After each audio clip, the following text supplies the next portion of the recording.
자, 김도윤 기자의 종목 발굴 시간입니다. 김도윤 기자, 그 머니투데이 중기부가 중소기업. 네, 중견 중소기업부. 중견까지. 네. 오늘 그래서 이제 준비하신 종목을 살짝 보니까 네. 종목이 아니라 이제 기업이죠. 네.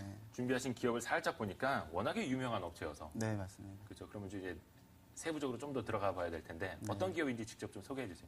네, 오늘 소개해드릴 기업은 서울반도체입니다. 말씀하셨다시피 매우 유명한 회사 중 하나고요. 코스닥에서는 뭐 대장주라고도 많이 불리기도 합니다. 네. 제가 그동안 좀 많이 알려지지 않은 시총 한 1,000억 원대 수준의 그 코스닥 기업들을 많이 소개해드렸는데요.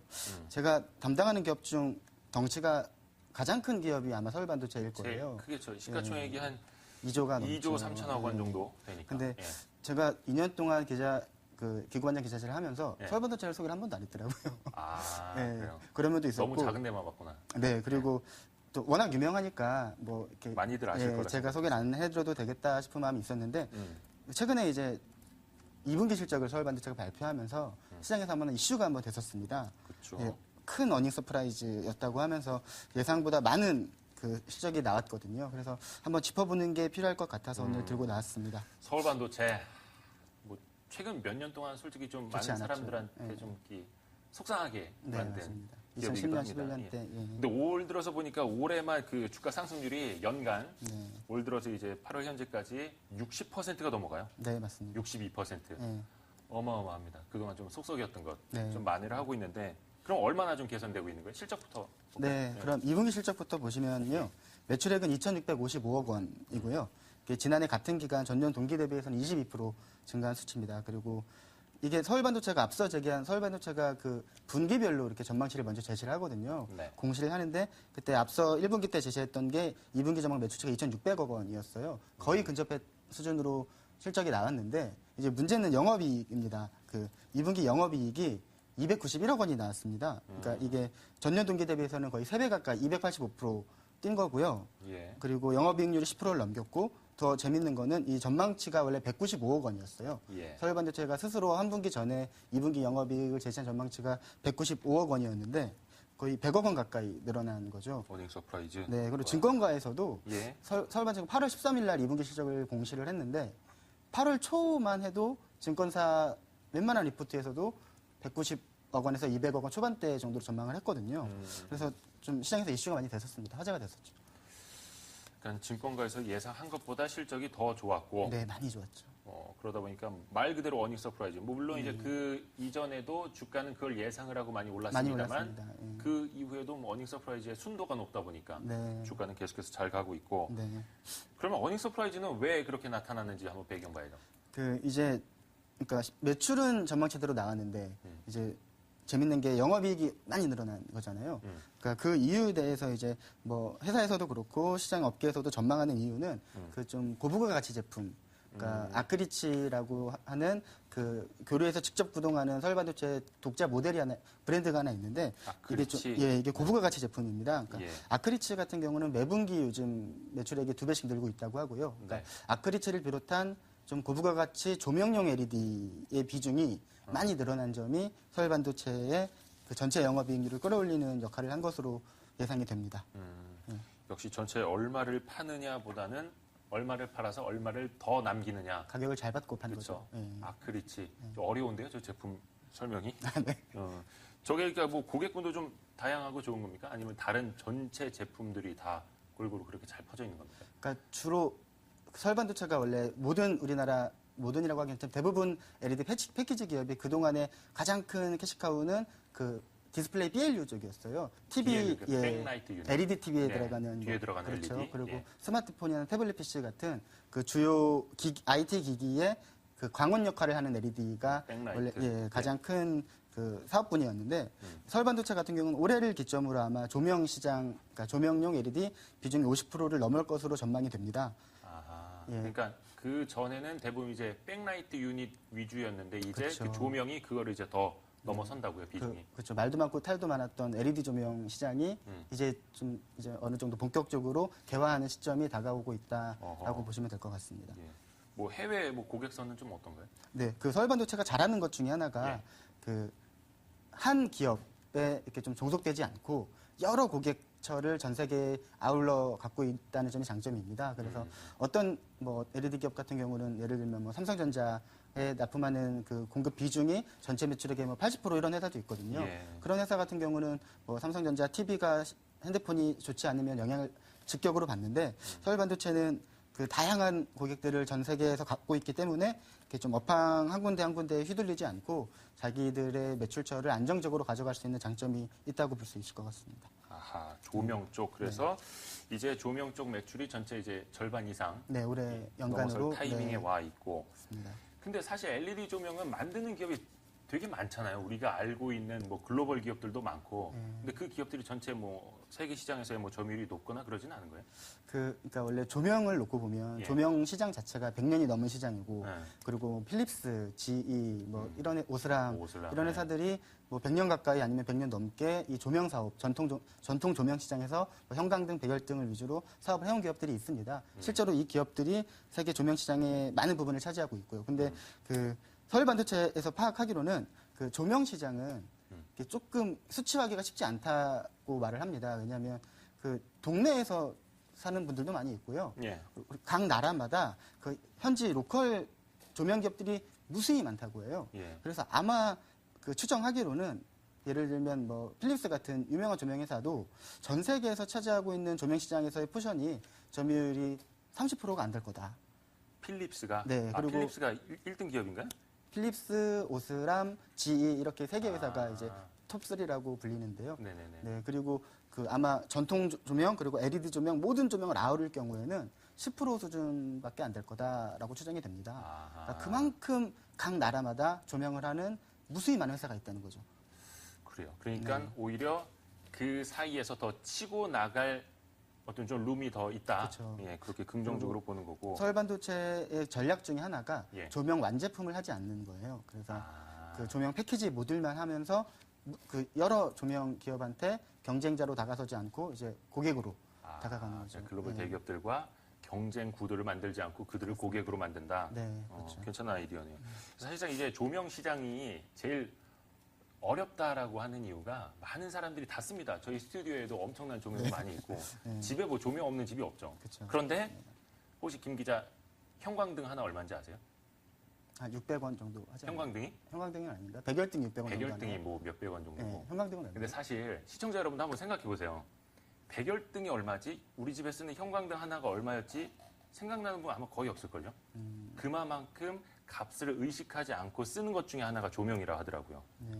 그래서, 예. 사실 조명은 그 소비자분들께서 직접 구매하시는 것보다 그냥 집을 사면 안에 조명이 있고 그렇죠. 뭐 이렇게 그런 떨어지면 경우가 이제 뭐 네. 남편이나 네. 아빠들한테 전화해서 네. 하나 사오라고 이야기를 하고 있고. 네. 아무튼.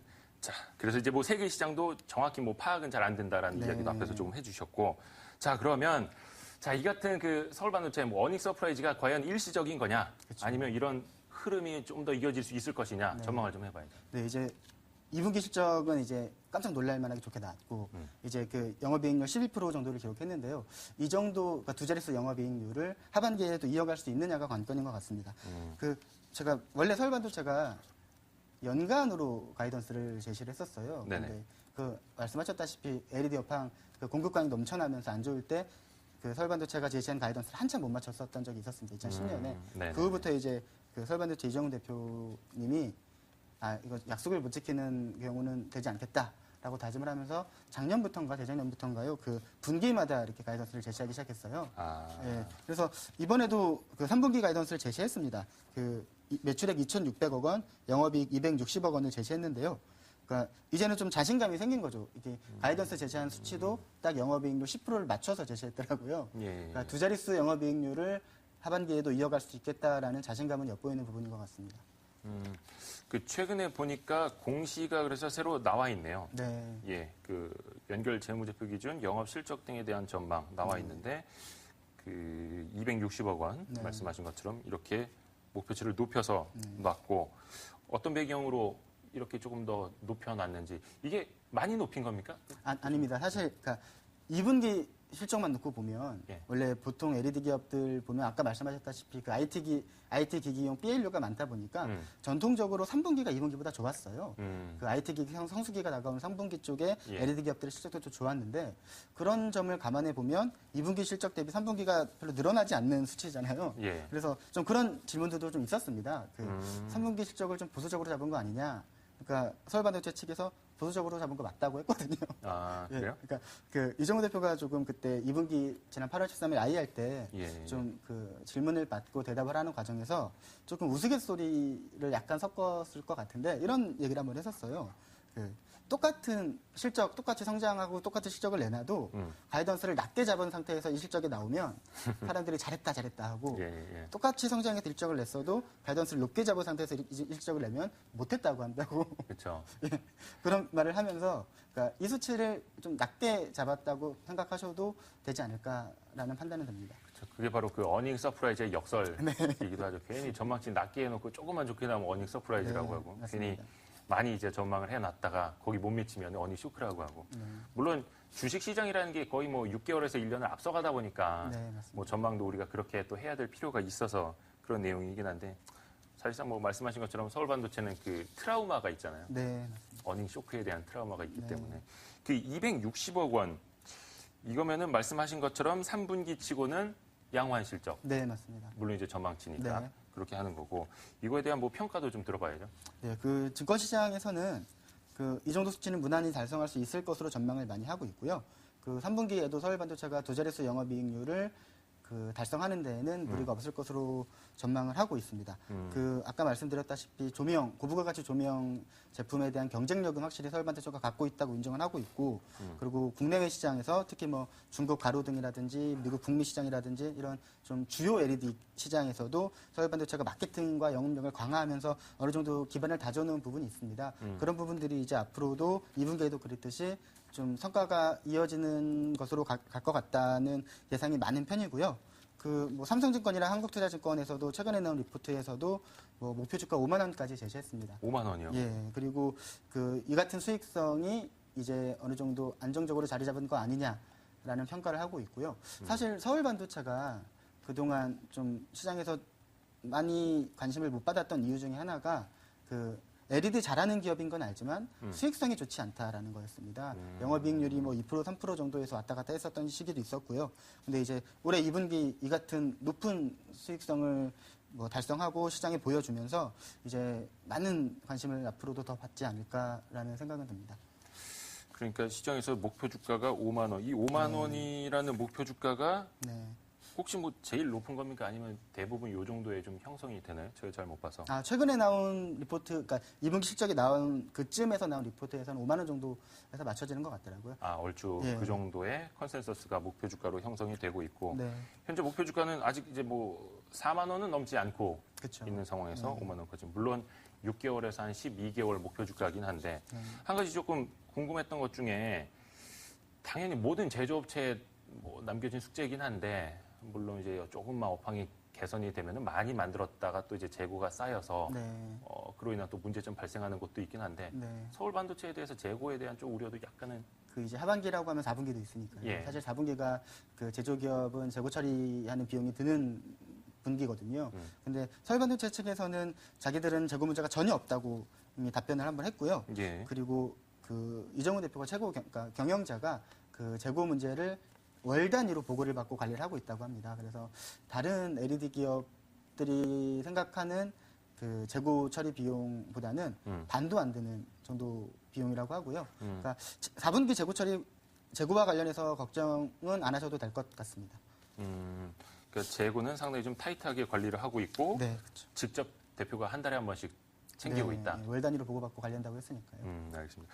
앞에서 조명 시장에 대해서는 이제 뭐 괜찮은 전망. 물론 그 조명 시장에 대한 장밋빛 전망은 몇 년 전부터 있었습니다. 네, 맞습니다. 이제 그것이 이제 현실화되는 기술적으로도 그렇고 뭐 대중화도 그렇고 그게 이제 현실화되는 시점에 있다라고 보시는 거죠. 네, 근데 반대로 전체 매출 비중 중에서 절반 이상을 넘어간 게 조명이라면 절반 이하로 떨어지는 건 이제 백라이트 유닛 아닙니까? 네, 그렇죠. 그 부분에 대해서는 뭐 조금 걱정을 안 해도 되는 거예요? 그러니까 오히려 이게 좋은 거예요. 왜냐하면 지금 매출 규모가 늘어나면서 그 조명 비중도 늘어나는 거기 때문에 만약에 네. 매출 규모가 줄어들고 그러면 좀 걱정을 하셔도 될 것 같은데 지금 그 오히려 다른 LED 기업 중에 BLU 기업이 상당히 높은 기업이 있는데 이쪽은 아마 올해 실적이 예상만큼 좋지 않을 수도 있어요. 그 BLU 쪽은 단가 인하도 많이 되는 추세고 그리고 이제 뭐 TV 그 올해 같은 경우는 TV 시장이 몇 년 만에 이렇게 좀 역성장 이런 전망도 나올 정도로 세계 경기 침체로 인해서 TV 시장도 좋지가 않고 스마트폰 같은 시장도 이제 어느 정도 좀 예전만큼 고성장 시대로는 가지 못하는 포화된 정도로 접어든 게 아니냐는 전망이 나오고 있기 때문에 그 오히려 그 초기 시장이라고 할 수 있는 LED 조명 비중이 높은 서울 반도체가 LED 기업 중에서는 가장 전망이 좋지 않나 이런 생각은 듭니다. 아하, 그래서 사업이 좀 더 다각화되어 있고 전체적인 뭐 신장세가 이어지면서 그 중에서 이제 조명이 네, 조금 더 치고 나가는 기업들 위주로. 네. 그러니까 저 개인적으로는 약간 좀 그런 생각 들더라고요. 물론 당연히 이제 PDP나 LCD는 뒤에 백라이트 유닛, 그 광원이 필요하다는 거 이제 많은 투자자분들도 아실 테고 LED TV까지도 그랬잖아요. LED TV는 광원이 LED인 거죠. 그러니까 네. 네. 거기서 이제 LED가 들어가니까 서울 반도체가 많이 이제 빛을 봤던 거고. 근데 이제 뭐 AMOLED고 해서 그 백라이트 유닛이 필요 없는 네, 그렇죠. 또 요즘에 뭐 UHD TV라고 하나요? 뭐 UHD TV는 광원이 따로 필요합니다. 그건 또 따로 필요하고. 그래서 저는 광원이 필요치 않은 TV들이 더 많이 보급이 되면 이런 기업들은 좀 안 좋은 것 아닌가라는 생각도 잠깐 했었거든요. 그 이제 장기적으로 봤을 때 많은 LED 업황, LED 산업에 대해서 이제 OLED 말씀하신 대로 광원이 필요 없는 OLED 디스플레이가 대중화가 되면 LED 시장 조명은 상관없지만 그 여태까지는 그 반 이상의 포션을 차지했던 그 디스플레이 쪽 LED 사업이 죽는 거 아니냐 이런 좀 우려가 있었던 건 사실입니다. 근데 네. 그 서울반도체 이정우 대표가 IR 할 때마다 그 얘기하는 것 중에 하나가 OLED가 디스플레이를 대체하기에는 걸려도 한참 걸릴 거라고 이렇게 전망을 하거든요. 실제로 2020년이 돼도 OLED가 전체 디스플레이 시장에서 차지하는 비중이 5%가 될까 이런 시각에 대해서도 좀 부정적인 시각이 있는 건 사실입니다. 비싸니까. 네, 워낙 비싸고요. 그리고 또 그 중간 단계를 뛰어넘어서 UHD TV로 바로 갈 수도 있고. 그렇죠. 그리고 UHD TV는 백라이트 유닛이 필요한 거예요? 네, LED를 쓰는 거죠. 아, 그래요? 그 부분은 또 몰랐네요. 알겠습니다. 자, UHD TV는 뭐 거의 한 1,000만 원 이상을 호가한다고 하니까 예, 나중에 좀 싸지면 그때 사고요. 그렇죠. 네. 자, 오늘 기고만장 기자실은 머니투데이 중기부의 김도윤 기자와 함께했습니다. 오늘 말씀 고맙습니다. 네, 고맙습니다. 예, 감사합니다. 자, 오늘도 역시나 점심시간 즈음에서 기고만장 기자실은 마무리를 하게 됩니다. 내일 다시 더 좋은 내용으로 찾아오겠습니다. 시청해주신 여러분 고맙습니다.